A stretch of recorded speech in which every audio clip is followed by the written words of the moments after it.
السلام علیکم۔ ابھی یہ سورہ ممتحنہ کے حوالے سے زبیر بھائی کی تقریر ہم سب سے سنی۔ اللہ تعالیٰ ہم سب کو ابراہیم علیہ السلام اور ان کے ساتھیوں کے اسوے پر عمل کرنے کی توفیق عطا فرمائے جو اللہ تعالیٰ نے ایک معیار قرار دیا۔ کوئی سوال کوئی بھائی کرنا چاہیں تو انشاءاللہ قرآن اور حدیث کی روشنی میں نے اس کی وضاحت کی کوشش کی۔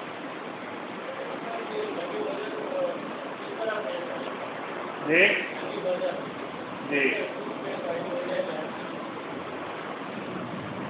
جنگ بدر کے بارے میں سوال کیا گیا ہے کہ جنگ بدر کیوں پیش آئی تھی۔ تو بات یہ ہے کہ اللہ کے نبی صلی اللہ علیہ وسلم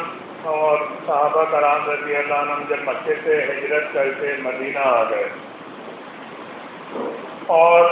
مشرکین جو ہے وہ اپنے ارادوں میں ناکام ہو گئے، تو ان کے دل میں جو ہے ایک بڑی خلش تھی، ایک بڑا حسد تھا اور ایک بڑی نفرت تھی مسلمانوں کے خلاف کہ یہ ہمارے دین کے انکاری اور ہمارے باپ دادا کو غلط قرار دینے والے، گمراہ قرار دینے والے، ان کے خلاف ہم اپنے عزائم میں کامیاب نہیں ہو سکے۔ تو اللہ کے نبی صلی اللہ علیہ وسلم اور صحابہ کرام رضی اللہ عنہم کے لیے ان کے یہ منصوبے تھے کہ وہاں مدینے میں بھی ان کو چین سے ہم نہیں رہنے دیں گے، ہم ان سے جو ہے اپنے دین کی اور اپنے باپ دادا کی توہین کا بدلہ لے کر رہیں گے، ان کو ہم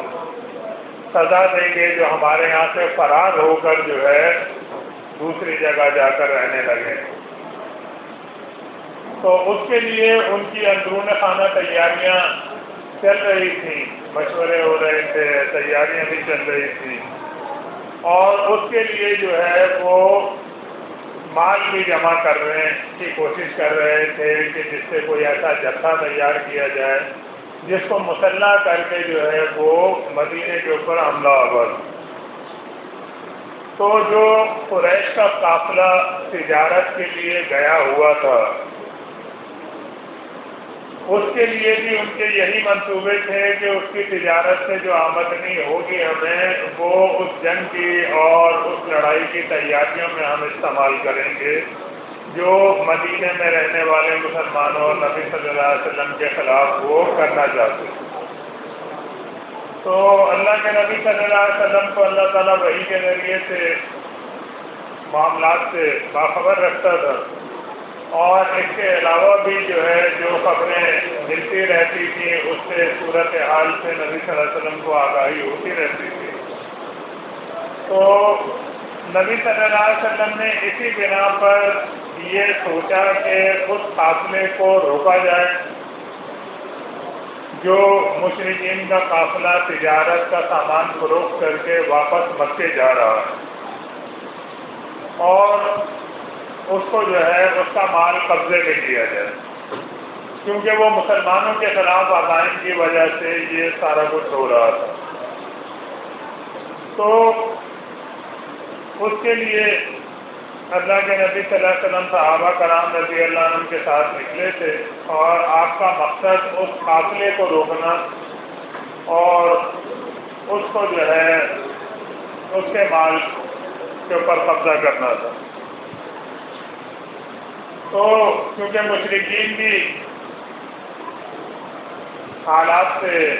آگاہ رہنے کے لیے اپنے مخبروں کے جال پھیلائے رکھتے تھے، اور مدینے میں یہودی جو ہے وہ بھی ان کے پاس کبھی کبھی رابطے میں رہتے تھے، تو ان کو بھی یہ اندازہ ہو گیا کہ محمد صلی اللہ علیہ وسلم جو ہے ہمارے اس قافلے کا راستہ روکنے کی اور اس کا مال جو ہے وہ چھیننے کی کوشش میں ہے، ان کی پلاننگ ہے، ان کی یہ کوشش ہے۔ تو اس کے لیے انہوں نے جو ہے نا پھر آنن فانن ایک لشکر تیار کیا، اور 1000 افراد پر مشتمل وہ لشکر اس قافلے کی حفاظت کے لیے روانہ ہوا کہ جو اس راستے سے آ رہا تھا جہاں سے مسلمان انہیں روک سکتے تھے۔ تو وہ لشکر مسلح تھا اور اس میں ان کے بڑے بڑے نام نہاد بہادر اور جنگجو جو ہے وہ شامل تھے۔ تو اللہ تعالیٰ نے اس موقع پر ان کے مشرکین کی طاقت پر ایک بھرپور ضرب لگوائی مسلمانوں کے ذریعے سے اور اپنی مدد کے ذریعے سے، اور وہ قافلہ جو ہے وہ تو بچ بچا کر کسی راستے سے نکل گیا، لیکن اس 1000 مشرکین کے لشکر سے مسلمانوں کا سامنا ہو گیا۔ تو اللہ کے نبی صلی اللہ علیہ وسلم نے صحابہ کرام رضی اللہ عنہ کے سامنے ساری صورتحال رکھی کہ ہم جنگ کے ارادے سے نہیں نکلے تھے، ہمارے پاس اسلحہ، سامان، افرادی قوت یہ سب چیزیں کم ہیں، لیکن جو ہے یہ مشرکین اللہ کے دین کو نیچا دکھانے کا ارادہ لے کر آئے اور ان سے لڑنے کے بارے میں، ان کا مقابلہ کرنے کے بارے میں آپ لوگوں کے اوپر کوئی زبردستی نہیں۔ اگر آپ جنگ نہیں کرنا چاہتے تو آپ کو جو ہے مجبور نہیں کیا جائے، کیونکہ جنگ کے ارادے سے نکلے ہی نہیں تھے کسی مسلح لشکر کا سامنا کرنے کے لیے۔ تو لیکن صحابہ کرام رضی اللہ عنہ نے اس موقع پر یہی کہا کہ آپ ہمیں جو حکم دیں گے وہ ہم کریں گے، اور ہم وہ نہیں ہیں کہ جنہوں نے موسیٰ علیہ السلام سے کہا تھا کہ اے موسیٰ تم اور تمہارا رب جا کے لڑو، ہم یہیں بیٹھے ہیں، جب پتہ ہو جائے گی تب ہم آئیں گے۔ تو آپ کو جو ہے جو حکم دیں ہم اللہ کے دین کے لیے لڑنے کو، جنگ کرنے کو بالکل تیار ہیں، ہمیں اس کی کوئی پرواہ نہیں ہے کہ ہمارے پاس افراد قوت کم ہے، اسلحہ نہیں ہے، سواریاں نہیں ہیں، جو بھی جنگی لحاظ سے اہمیت کی چیز ہو سکتی ہے اس کی کمی ہے۔ تو بہرحال یہ ہے کہ اللہ تعالیٰ نے مشرکین کے لشکر سے سامنا کروایا اور جنگ ہوئی، اللہ تعالیٰ نے ایمان والوں کو فتح دی، اور مشرکین کی اس جنگ میں گویا کہ کمر ٹوٹ گئی کہ ان کے 24 کے قریب سردار جو ہے اس میں مارے گئے، جس میں ابو جہل بھی شامل تھا، اور کل ملا کر 70 آدمی ان کے قتل ہوئے، 70 جو ہے وہ قیدی بنائے گئے، اور باقی جو ہے وہ میدانی جنگ سے فرار ہو گئے۔ تو یہ جنگ بدر کے یا غزوہ بدر کے حالات اور اسباب تھے کہ جن میں یہ پیش آئے۔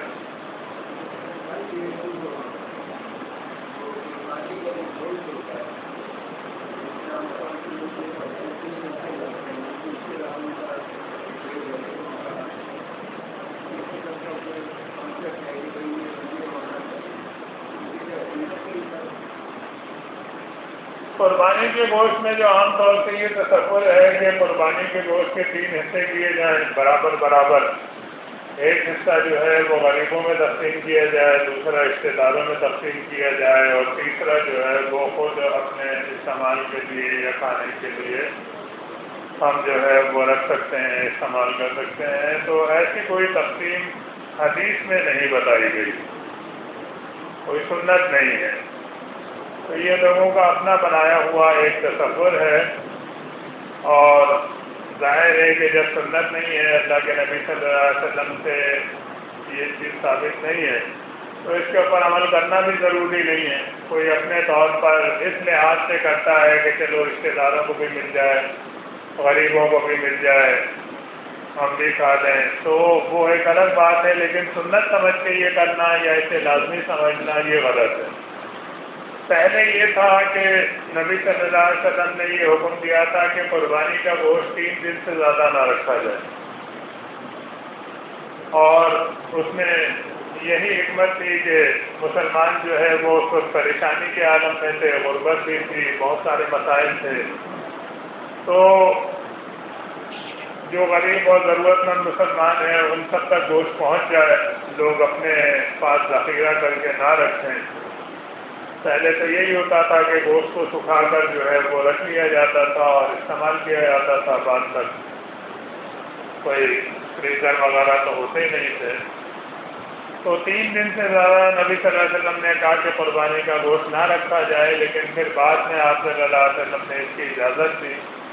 کہ اب تم کھا بھی سکتے ہو، ذخیرہ بھی کر سکتے ہو اور سستا بھی کرو، اب کوئی پابندی نہیں ہے کہ 3 دن سے زیادہ جو ہے تم نہیں رکھ سکتے۔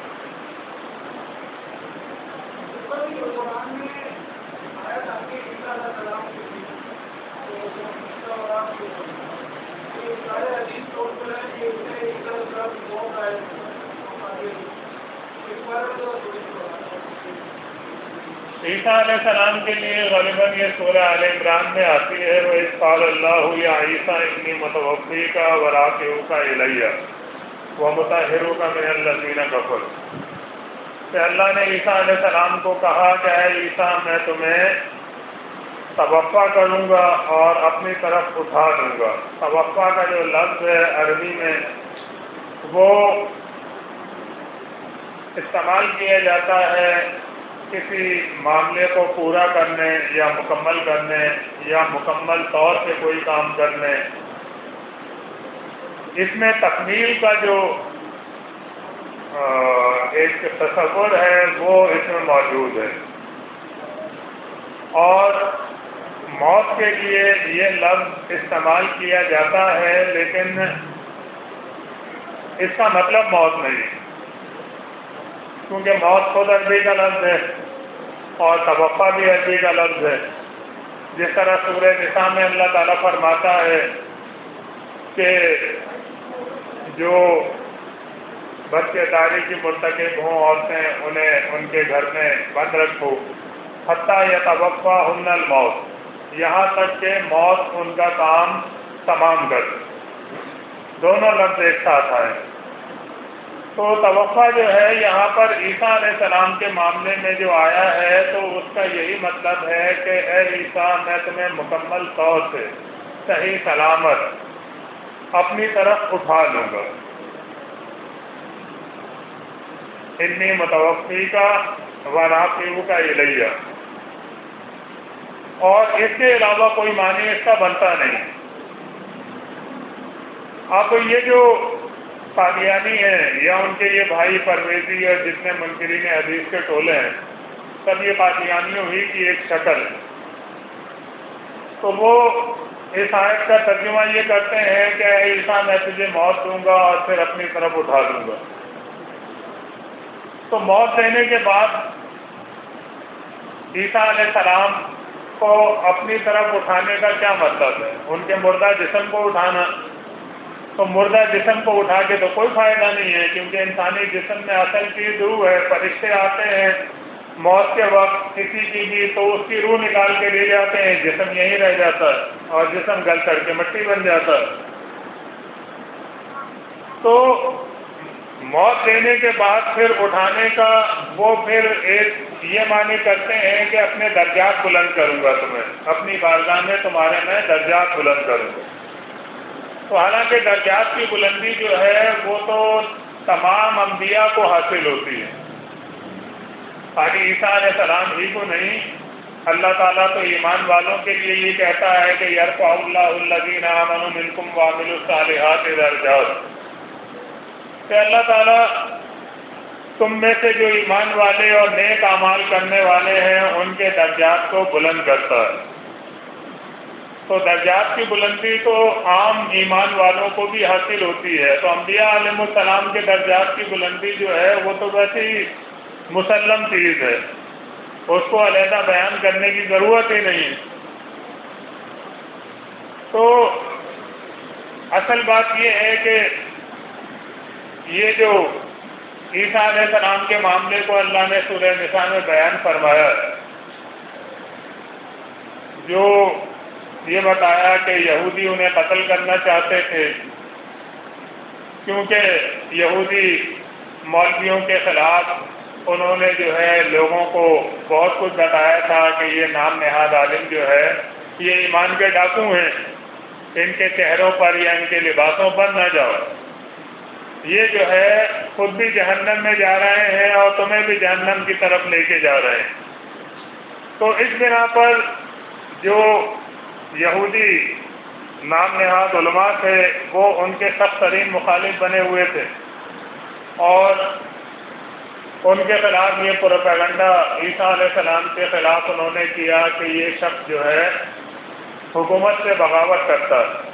حکومت کا باغی ہے، اور رومی حکومت سے ان کے لیے انہوں نے پھانسی کا فیصلہ بھی حاصل کر لیا اس بنا پر کہ یہ حکومت کا باغی ہے، سرکار کا باغی ہے، اور عیسیٰ علیہ السلام کو انہوں نے پکڑ کر قید خانے میں بھی ڈال دیا۔ تو اپنی دانش میں تو وہ یہ کرنا چاہتے تھے کہ عیسیٰ علیہ السلام کو پھانسی دے دی جائے، یا جو اس وقت موت کا سزائے موت کا طریقہ تھا، صلیب کے لٹکا دیتے تھے، ہاتھوں پیروں میں میخیں ٹھوک دیتے تھے، اور بندہ بنی جو ہے بھوک پیاس سے تڑپ تڑپ کے مر جاتا تھا۔ تو اپنی طرف سے تو انہوں نے اس کی پوری کوشش کی، لیکن اللہ تعالیٰ فرماتا ہے کہ وہ مکروا و مکر اللہ، انہوں نے عیسیٰ علیہ السلام کو راستے سے ہٹانے کے لیے چال چلی، اپنی تدبیر کی، اپنی کوششیں کی، اور اللہ تعالیٰ نے اپنی تدبیر کی۔ تو اللہ کی تدبیر ظاہر ہے کہ ان کو بچانے کے لیے تھی، یہودیوں کی جو چالیں تھیں وہ ان کو مارنے کے لیے، یا مطلب یہ کہ موت کی سزا دلوانے کے لیے تھی۔ تو اللہ نے فرمایا کہ واللہ خیر الماکرین، اللہ تعالیٰ سب سے بہتر تدبیر کرنے والا۔ اور وہ تدبیر یہ ہوئی کہ جب وہ عیسیٰ علیہ السلام کو قید میں ڈال چکے تو اللہ نے وہاں ان کو تسلی دی کہ پریشانی کی کوئی بات نہیں ہے، انی متوفی کا ورافیو کا الیہ، میں تمہیں پورا صحیح سالم اپنی طرف اٹھا لوں گا، وہ مطہرو کا من الذین کفروا، اور ان کافروں سے تمہیں میں پاک رکھوں گا، ان کے ناپاک ہاتھ تمہیں کوئی تکلیف نہیں پہنچا سکیں۔ ٹھیک ہے نا؟ تو اللہ نے فرمایا کہ یہ لوگ یہ کہتے ہیں کہ ہم نے مسیح ابن مریم جو اللہ کے رسول کہلاتے تھے ان کو قتل کر دیا۔ سورہ نساء میں فرمایا کہ یہ یہودی یہ کہتے ہیں۔ اور عیسائیوں کا یہ دعویٰ ہے کہ انہوں نے صلیب پہ جو جان دی ہے وہ موت انہوں نے خود قبول کی، صلیب پہ جان دے کر انہوں نے ہمارے گناہوں کا کفارہ ادا کیا۔ اب ہم جتنے بھی گناہ کریں، عیسیٰ علیہ السلام ہمارے گناہوں کی وجہ سے صلیب پہ جان دے کر ہمارے گناہ سارے بخشوا گئے۔ تو اللہ نے فرمایا کہ وما قتلوہ وما صلبوہ، نہ انہوں نے عیسیٰ علیہ السلام کو قتل کیا، نہ ان کو صلیب پہ لٹکایا گیا، بلکہ ولکن شبہ لہم، معاملہ ان کے لیے مشتبہ ہو گیا، ہوا کچھ اور، وہ اپنی دانش میں کسی کو صلیب پہ لٹکا کر موت کی سزا دلوا کر یہ سمجھتے رہے کہ ہم نے عیسیٰ علیہ السلام کو راستے سے ہٹا دیا، لیکن ایسا ہوا نہیں۔ اللہ نے فرمایا کہ بر رفعہ اللہ الیہ وما قتلوہ، یقیناً انہوں نے ان کو قتل نہیں کیا، بر رفعہ اللہ الیہ، بلکہ اللہ نے ان کو اپنی طرف اٹھا لیا۔ وکان اللہ عزیزا حکیما، اور اللہ تعالیٰ زبردست اور حکمت والا رب۔ یعنی کوئی یہ سوچے کہ ایک انسان زندہ سلامت کیسے زمین سے اٹھ کر آسمانوں پر چلا گیا، اللہ تعالیٰ تو عرش پر ہے، الرحمن علی العرش استوی۔ تو اللہ تعالیٰ فرماتا ہے کہ یہ اس نے کیا کہ جو زبردست ہے، کمزور نہیں ہے، ہر کام کر سکتا ہے، اس کے لیے کوئی کام مشکل نہیں، اور حکیمہ یعنی حکمت والا ہے، اس کے ہر کام میں حکمت ہے، وہ خوب جانتا ہے کہ کون سا کام کس لیے کیا جائے۔ کسی انسان کو اللہ تعالیٰ کے کسی کام پر اعتراض کرنے کی یا نکتہ چینی کرنے کی کوئی بھی گنجائش ہرگز نہیں۔ تو یہ جو ہے عیسیٰ علیہ السلام کے بارے میں اللہ تعالیٰ نے فیصلہ کیا کہ اللہ نے ان کو اپنی طرف اٹھا لیا۔ تو اب یہ جتنے قادیانی ہیں یا یہ منکرین حدیث کہلانے والے یا جو ہے انکار حدیث کرنے والے گروہ ہیں، یہ بنیادی طور پر تو ہیں قرآن کے بھی انکاری۔ ان دونوں کا مسئلہ یہ ہے کہ غلام احمد قادیانی جو ہے اس نے پہلے امام مہدی ہونے کا دعویٰ کیا، وہ تھوڑا سا چل گیا، کچھ لوگ پیروکار ہو گئے، تھوڑی سی اور اس کی ہمت بڑھی، تو اس نے یہ دعویٰ کیا کہ عیسیٰ علیہ السلام جو آنے تھے، جن کا احادیث میں ذکر ہے کہ وہ قیامت سے پہلے آئیں گے، تو عیسیٰ علیہ السلام تو نہیں آئیں گے کیونکہ ان کی موت واقع ہو گئی ہے اور احادیث صحیح ہیں، تو لہذا عیسیٰ علیہ السلام کے جیسا جو ہے کسی کے آنے کی خبر دی گئی تھی اور وہ میں ہوں، اور ظاہر ہے کہ عیسیٰ علیہ السلام کی موت اگر ثابت نہ ہو تو غلام احمد قادیانی کے لیے کوئی جگہ بنتی ہی نہیں ہے، اس لیے وہ اپنی اس دجالی فکر اور اس سارے تانے بانے کو ثابت کرنے کی کوشش میں عیسیٰ علیہ السلام کی موت ثابت کرنے کے اوپر تلے رہتے ہیں، اور ان کا کہنا یہ ہے کہ عیسیٰ علیہ السلام کو صلیب پہ لٹکایا گیا، ان کے ہاتھوں پیروں میں کیلیں ٹھوک دی گئی اور وہ بھوکے پیاسے وہاں لٹکے رہے۔ اللہ تعالیٰ قرآن میں کہہ رہا ہے وہ مطہروک من الذین کفروا، ان کافروں سے تجھے میں پاک رکھوں گا۔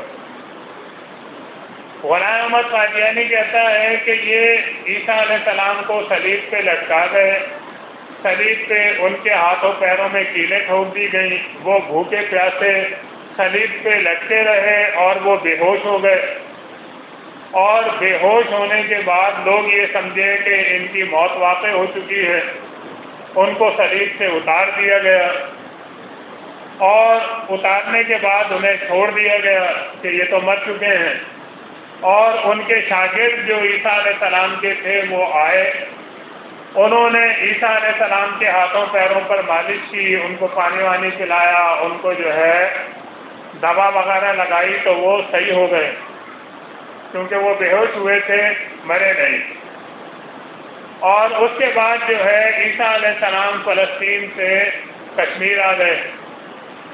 اور کشمیر میں سری نگر میں جا کر وہ رہنے لگے، اور سری نگر کے کسی محلے میں کسی قبر کو وہ کہتے ہیں کہ یہ عیسیٰ علیہ السلام کی قبر ہے، وہاں پر ان کی موت ہوئی۔ تو یہ تو ہے قادیانیوں کا فلسفہ، جو کہ سراسر بے بنیاد اور سراسر ایک ڈھکوسلا اپنی بنائی ہوئی وضعی ایک داستان ہے۔ اور دوسری طرف یہ جو منکرین حدیث کے جو گروہ ہیں، چاہے وہ غلام احمد پرویز کے ماننے والے ہوں یا پھر جو ہے اور جتنے اس فکر سے متاثر جو لوگ ہیں، ان کا بنیادی مسئلہ یہ ہے کہ وہ نہ قرآن کو مانتے ہیں نہ صحیح احادیث کو مانتے ہیں، بلکہ جو ہے وہ مانتے ہیں تو صرف اس بات کو جو ان کے خیال میں عقل میں آ سکے، عقل میں سما سکے۔ اب انسانی عقل جو ہے وہ محدود ہے، ایک حد سے زیادہ انسانی عقل جو ہے بے بس ہو جاتی ہے۔ یہ سب کے سب متاثر ہیں سر سید احمد خان سے، اور سر سید احمد خان جو تھا وہ اس کا یہ کہنا تھا کہ یہ جو آج ہمارے ہاں عیسائی ہمارے مذہب کا مذاق اڑاتے ہیں، کہتے ہیں کہ دیکھو قرآن میں یہ لکھا ہوا ہے اور سائنس جو ہے وہ یہ ثابت کر چکی ہے کہ ایسا نہیں ہے، تو لہذا ہمیں ایسا کرنا ہوگا کہ قرآن کے ایسے معنی کرنے ہوں گے کہ جس سے وہ سائنسی نظریات کے مطابق ہو جائے، قرآن کی تشریح اور تعویل ایسی کرنی ہوگی کہ جس سے وہ جدید سائنسی اور علمی نظریات کے مطابق بن جائے۔ تو سائنس تو کسی معجزے کو تسلیم نہیں کرتی ہے کہ ابراہیم علیہ السلام کو آگ میں ڈالا گیا اور آگ نے انہیں نہیں جلایا۔ ایمان تو تسلیم کرتا ہے کیونکہ اللہ کی بات ہے، اللہ نے فرمایا ہے، ہمیں ماننا ہے کہ ابراہیم علیہ السلام کے لیے آگ ٹھنڈی ہو گئی، وہ نہیں جلے۔ موسیٰ علیہ السلام کے لیے سمندر جو ہے وہ 2 ٹکڑوں میں بٹ گیا اور بیچ میں سے خشک راستہ نمودار ہو گیا۔ تو لیکن جو سائنسی نظریات ہیں وہ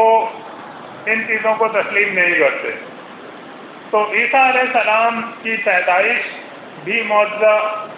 اس کو بھی یہ تسلیم نہیں کرتے کہ بغیر باپ کے اللہ نے انہیں پیدا فرمایا عیسیٰ علیہ السلام کو، اور عیسیٰ علیہ السلام کا آسمان کی طرف نزول اور رفع الی اللہ، اس کو بھی یہ تسلیم کرنے کو تیار نہیں ہوتے، کیونکہ عقل اس چیز کو نہیں مانتی۔ جبکہ قرآن جو ہے واضح طور سے یہ فیصلہ کرتا ہے کہ بر رفعہ اللہ الیہ، کہ بلکہ اللہ نے ان کو اپنی طرف اٹھا لیا، وکان اللہ عزیزا حکیما، اور اللہ تعالیٰ زبردست اور حکمت والا ہے۔ اور یہ بتایا کہ ایک دور آئے گا کہ جب عیسیٰ علیہ السلام کو اللہ تعالیٰ نازل فرمائے گا قیامت سے پہلے، اور چند امور وہ انجام دیں گے، اس کے بعد انہیں موت آئے گی، کیونکہ کل نفس ذائقۃ الموت، ہر ایک کو موت کا مزہ چکھنا ہے، ہر نفس کو۔ تو عیسیٰ علیہ السلام کو بھی موت آئے گی، تو اللہ نے فرمایا کہ اس وقت یہ معاملہ ہوگا کہ وَإِنَّ مِنْ أَهْلِ الْكِتَابِ إِلَّا لِيُؤْمِنَنَّ بِهِ قَبْلَ مَوْتِهِ، کہ یہ اہل کتاب جو کہ ان کے دشمن بنے ہوئے تھے، ان کے مخالف تھے، ان کے خلاف انہوں نے بھرپور کوشش کی راستے سے ہٹانے کی، تو یہ اہل کتاب جو ہے ان کے اوپر ایمان لے آئیں گے قبل موتی ہی، ان کی موت سے پہلے، ویوم القیامت یکون علیہم شہیدا، اور قیامت کے دن وہ ان کے اوپر گواہ بنیں گے۔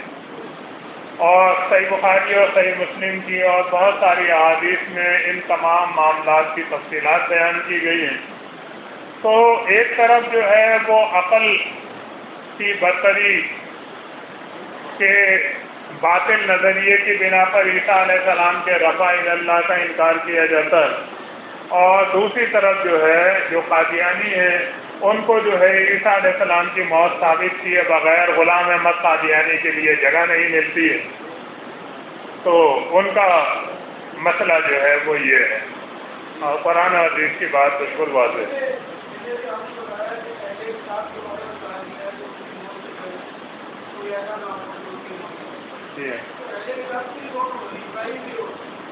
تو احادیث میں یہ بات واضح ہے نا کہ عیسیٰ علیہ السلام جب آئیں گے تو دجال جو ہے وہ یہودیوں کا لیڈر ہوگا، یہودی سب اس کے ساتھ مل کر لڑ رہے ہوں گے مسلمانوں سے۔ عیسیٰ علیہ السلام دجال کو بھی قتل کریں گے، اور یہودی جو ہے یا تو وہ ایمان لائے گا یا پھر مارا جائے گا۔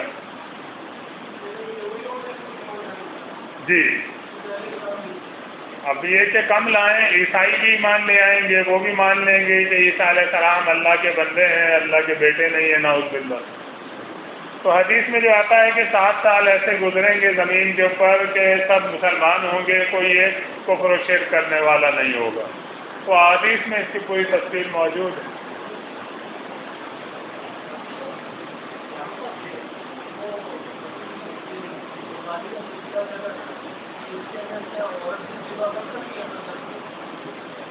سوال کیا گیا ہے کہ قربانی کے جانور کو اگر کوئی خاتون قربانی کر رہی ہے تو کیا وہ اپنے ہاتھ سے جانور ذبح کر سکتی ہے؟ بالکل کر سکتی ہیں،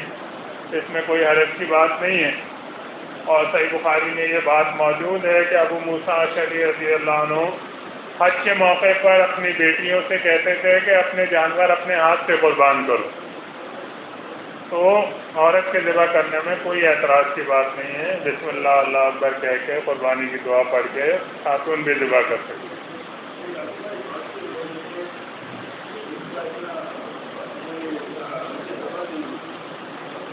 ہاں، تو اگر ایسا کوئی ہے کہ جن سے ذبح ہونے میں مشکل ہوتی ہے یا ہچکچاہٹ ہوتی ہے، یا بعض لوگ ایسے بھی ہوتے ہیں کہ وہ خون دیکھ کے جو ہے کچھ طبیعت ان کی کچھ خراب ہونے لگتی ہے، تو وہ ایک معاملہ الگ ہے۔ جی، اپنا جانور اپنے ہاتھ سے ذبح کیا جائے، زیادہ بہتر یہی۔